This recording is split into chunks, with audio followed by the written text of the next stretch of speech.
But when it was too controversial, too complex, too difficult, too hard, too risky, or the pressures were too great, they said, let's go see the mayor. And that's because the powerful interests in this city, whether they're rich people or corporations or unions or the media or academia or even religious institutions, can put enormous pressure in this very small city. And whether you're a department head or anything else, nobody wants to make that decision if they don't have to when they're being pressured by people that they of that weight.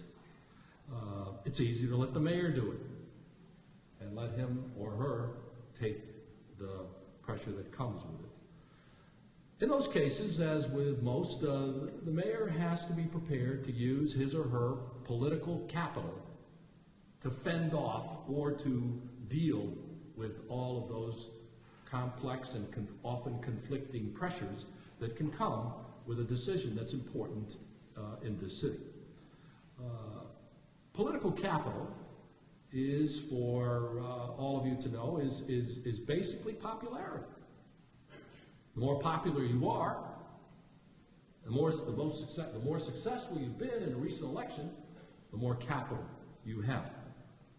So when you have a high rating in the polls, you've got a lot of capital to use to advance the agenda or to deal with an issue. Then when you are weak, look at the president today, down around 29%. Doesn't have a lot of political capital, and you don't see him using very much because he doesn't have it to help all of the candidates that he's trying to get elected around the country. It's much like business. The successful business that has a lot of money uses some of it to reinvest in the business, to grow it, to expand it, and so that it can continue to thrive. The business that continues to hoard all of its capital, never taking any risks with it, is the business that ultimately fails. And so it is with mayors and with chief executives. Those who hoard their capital and use it just for themselves ultimately fail in advancing the agenda for the common good. Now, one that came early for me was, as I talked to you earlier about the large deficit that I was dealing with, was trying to spread the cuts as smartly as I can. Now, in this city, the police department and the fire department are kind of like Department of Defense at the federal level. They've never had a real cut that wasn't really forced on them because they deal with public safety, and it's very understandable that that's a high priority, and it should be. But it doesn't mean that they should be held sacrosanct from any cuts, and that they should only occur with human services or with the, quote, soft programs, whether it's rec and park or the environment or whatever. That we ought to be looking at the police and the fire just as we do the welfare rolls or any other department to make sure that we're using our money as effectively as we can. Now, in my day, we were doing that. And it wasn't well received, but that's what we had to do. Now, one example where we had to use political capital is in 1988, we had 5 firefighters on a truck.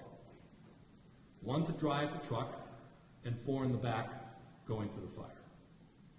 And as we were looking at that and comparing it with other cities, we saw that every other major American city at the time, most part, had 4 firemen on a truck. 1 to drive and 3 in the back. And when we asked, well, why does San Francisco have a 5th one? We found out that in the old days, when before we had motorized trucks, the 5th firefighter was on the truck to hold the horses when they got to the fire. So we really didn't need, from a fire efficiency standpoint, that 5th firefighter. And so when we proposed that that would be a cut, now that wasn't wasn't going to be the job was removed, we were just going to spread them around and use them elsewhere, it became a major issue with the union, which is very powerful in this city. They make endorsements, they spend money, and they can make your life hell if you're the mayor. And they did. They came in and threatened to take it to the ballot, an initiative. Remember, you got the heroes with the firefights saying, you know, your fire insurance is going to go up, fires are going to happen, people are going to die, and all of the other kinds of frightening things that people envision if they don't have enough protection. On the other hand, you got the mayor saying, I got to save money, and this is a smart way to do it that's not going to cost you a thing. So it was my political capital, which I had a lot of, because I'd been elected by an overwhelming majority. It was the largest victory of any mayor in the history of San Francisco. I got 73% of the vote.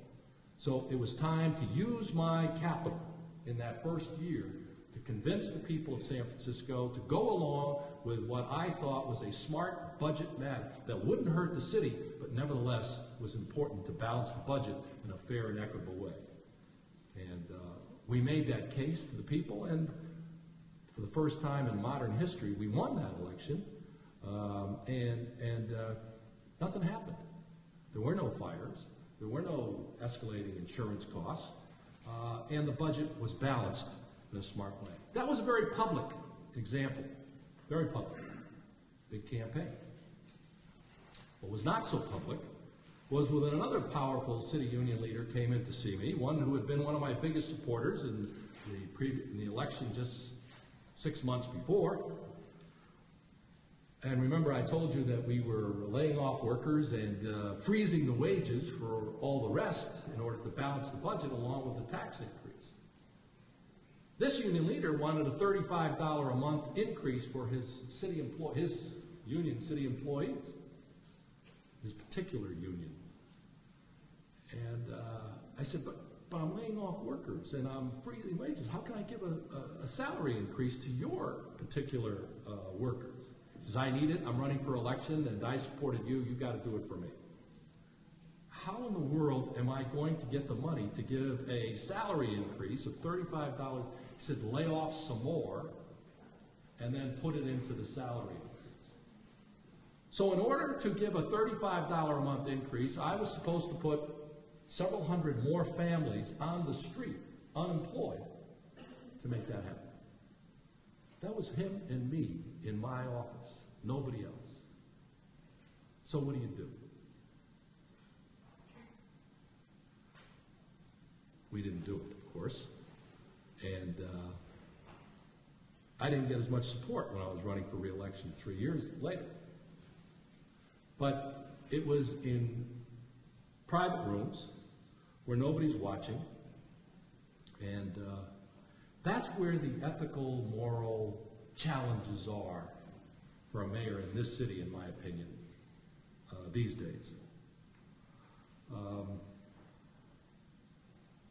When we were trying to balance the budget, I'm still on, because that was such a big part of my administration that first year and in the second year, I usually ask department heads to make their own judgments about how to smartly cut their budgets.